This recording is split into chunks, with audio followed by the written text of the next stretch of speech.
प्यारे बच्चों, मेरे YouTube चैनल पर आपका स्वागत है। जब आपने पिछली वीडियो में देखा कि हमने प्रथमा, द्वितीया और तृतीया विभक्ति से वाक्य निर्माण सीखा था, आज हम करेंगे चतुर्थी और पंचमी विभक्ति से वाक्य निर्माण। चतुर्थी विभक्ति का मतलब है संप्रदान कारक और पंचमी विभक्ति का मतलब है अपादान कारक। तो चलिए शुरू करते हैं। अब आपने ये कारक चिन्ह भी पढ़े थे। कर्ता ने कर्म को करण से संप्रदान के लिए अपादान से जुदाई संबंध का के की अधिकरण में पर, जो कि प्रथमा, द्वितीया, तृतीया, चतुर्थी, पंचमी, षष्ठी, सप्तमी और संबोधन, यहाँ तक हमारे पास चल रहा था। अब ये है संप्रदान कारक, जिसके लिए भी कोई काम किया जाता है, जिसको कुछ दिया जाता है, वहां पर होता है संप्रदान कारक चतुर्थी विभक्ति। अपादान कारक कहाँ प्रयुक्त होता है? जहां पर अलग होने का अर्थ हो, कोई चीज किसी वस्तु से अलग हो रही हो, वहां है अपादान कारक। अब मान लीजिए पहला वाक्य है ईश्वर के लिए नमस्कार है। ईश्वर के लिए नमस्कार है। अब चतुर्थी विभक्ति आएगी क्योंकि यहाँ पर आया ईश्वर के लिए, ईश्वराय नमः। बालक पढ़ने के लिए विद्यालय जाते हैं। बहुत ध्यान से देखिए इस वाक्य को। बालक पढ़ने के लिए विद्यालय जाते हैं से पता लग गया कि बालक बहुवचन है। हमने यहाँ लगा दिया बालकः। पढ़ने के लिए पठनाय।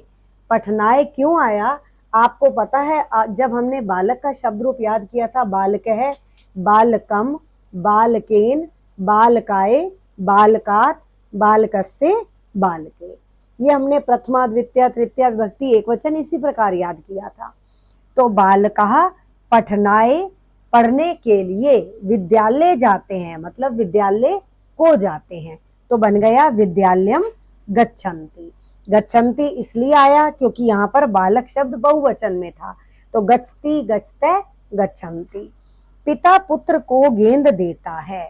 पिता की संस्कृत होती है जनक, पुत्र को। अब पुत्र को गेंद देता है का अर्थ है पुत्र के लिए गेंद देता है, तो चतुर्थी विभक्ति आ गई पुत्राय।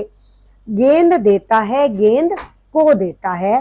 कंदुकम यच्छति, यच धातु है देने के योग में। अब आ रहे हैं हम पंचमी विभक्ति अपादान कारक पर, जिसमें अलग होने का भाव है कि एक वस्तु जब दूसरी वस्तु से अलग होती है तो हमने कहा वहां अपादान कारक है। बालक पेड़ से गिरता है। अब पेड़ से बच्चा अलग हो गया, गिर गया, तो बालकः वृक्षात पतति। पतति इसलिए लगा, बालकः शब्द एक वचन था और वृक्षात शब्द जो है वहां पर पंचमी विभक्ति लगी। वापस आते हैं हम कारक पर। कर्ता ने कर्म को करण से संप्रदान के लिए अपादान से जुदाई, तो यहाँ पर हमारे पास पंचमी विभक्ति आनी थी। पंचमी विभक्ति हमने क्या याद की थी? मैं केवल बार बार इसलिए बालक शब्द बोलती हूँ क्योंकि वो शब्द आप सबको याद है। तो जब हम पंचमी विभक्ति पर विचार करेंगे तो हमें पता लगेगा कि वहां पर वृक्षात आना है। वृक्षात पतति। हम घर से विद्यालय जाते हैं। अब घर से अलग हो गए और विद्यालय को चले गए, तो हम सब की हो गई वयम। अहम आवाम वयम, हम सब की संस्कृत हमने ली है यहाँ वयम।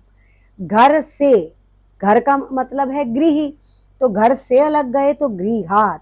विद्यालय जाते हैं, विद्यालय को जाते हैं। विद्यालयम गच्छामः।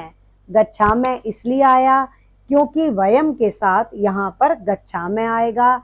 हम जब गम धातु याद करते हैं, गच्छति, गच्छते, गच्छन्ति, गच्छसि, गच्छतः, गच्छत, गच्छामि, गच्छावः, गच्छामः, तो वयम के साथ आया गच्छामः। गंगा हिमालय से निकलती है। गंगा हिमालय से, तो हिमालयात, क्योंकि वो हिमालय से अलग हुई, निकलती है निस्सरति। तो इस प्रकार आज की इस वीडियो में बेटा मैंने आपको चतुर्थी और पंचमी विभक्ति से वाक्य निर्माण सिखाया है। आशा है आप सबको समझ आ गया होगा। अगली विभक्ति में हम अगली वीडियो में हम अगली विभक्तियों पर विचार करेंगे। तब तक के लिए आप इन शब्दों का उच्चारण सीखेंगे और मेरे चैनल को लाइक करें, सब्सक्राइब करें। धन्यवाद।